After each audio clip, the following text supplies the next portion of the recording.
Magandang araw mga kaibigan. Bigyan natin ngayon ng reaction, opinion itong post ni Teo Moreno. Title niya is Senate did the right thing and it landed hard. Maganda po yung nangyari sa session sa Senate kahapon. Wise move. Nagsama-sama si Senator Bongo, Senator De La Rosa, Senator Peter Alan Cayetano, inuyunan din ni Senator Escudero, Luhaan, Romualdez, Pimentel, Hontiveros. Yeah, this is the best na solusyon talaga. Okay, ano ang nangyari? Nag-move si Senator Bato de la Rosa to dismiss outright the impeachment of VP Sara. Isinight niya yung constitutional violations, yung impeachment complaint. Significantly, yung 1-year bar rule under Article 6, Section 3 of the 1987 Constitution, which states, no impeachment proceedings shall be initiated against the same official more than once within a period of 1 year.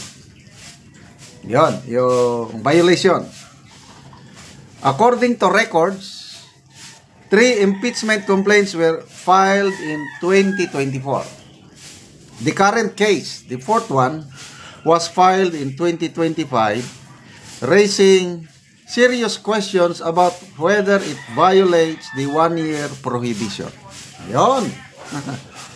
So, Senator Bongo seconded the motion of Senator Bato de la Rosa, pointing out that the impeachment effort does not reflect the true priorities of the Filipino people, especially given the more pressing social and economic issues the country faces. Kaya, tama itong desisyon ni Senator Escudero as Senate President na ipinospone niya yung reading ng Articles of Impeachment from June 2 to June 11. Inuna nila yung priority bills na ipasa. 12 priority bills. Kasi yun ang pressing need. Ano ba itong impeachment? Is it a pressing need? Hindi naman mga politiko man lang ang makikinabang dyan, yung may ambisyon sa 2028. Okay, ito na. Then came Senator Coco Pimentel and Risa Hontiveros who objected the dismissal. Labanan na, no? Their arguments were the same arguments parroted by yellow turned pink legal luminaries Kuno, saying the Senate is a continuing body, that an impeachment case can carry over the next Congress, and the ambiguous use of the word forthwith in the Constitution. The Senate shall proceed forthwith the trial. According to them, ang forthwith is agad-agad. Sabi naman ni Senator Cayetano, hindi agad-agad yan. Susunod na. Iba-iba na ang definition nila sa forthwith. This left Senate President Chis Escudero with a crucial decision.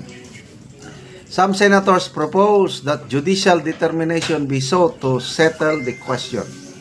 But Senator Bato firmly pushed back, stressing that the Senate as an impeachment court is so generous, a unique constitutional body with the sole authority to try impeachment cases as stated in Article 6, Section 3.6.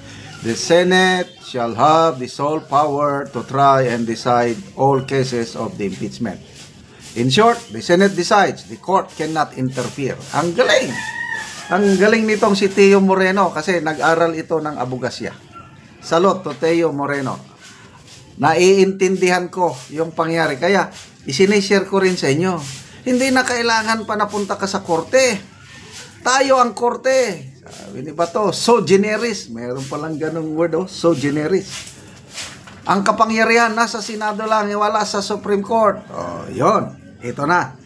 Then, ito na yung wise move. Napakatalino ni Senator Alan Peter Cayetano. Kaya yung kaibigan ko, si Chris Torres, sabi niya, ang galing magpaliwanag si Senator Alan Peter Cayetano, sir. Galing niya. Pwede siyang maging Vice President ni Inday Sara sa 2028. Ito na. Cayetano propose a strategic amendment. Oh, ito na yung wise move na na-checkmate si Romualdez, Risa, and Hontiveros. Remand o ibalik. Remand the case back to the House of Representatives, instructing them to address the constitutional defects, especially the violation of the one-year rule, and to clarify whether proper procedures were followed in accepting and endorsing the complaint. Okay. Ibalik natin yan. Dahil may question balik sa Kamara. Senator Joel Villanueva agreed, which led to the voting. Yan na, ito yung kinakatakutan ni Hontiveros, yung botohan. Hindi na daw magbotohan. Ano ba yan nga? Promotion, botohan mo. Oh, ito na yung botohan. Results. 18 in favor, 5 against, a very strong majority. Dito mo man nakikita na karamihang senador are open-minded. So sinong sakalam o sinong malakas?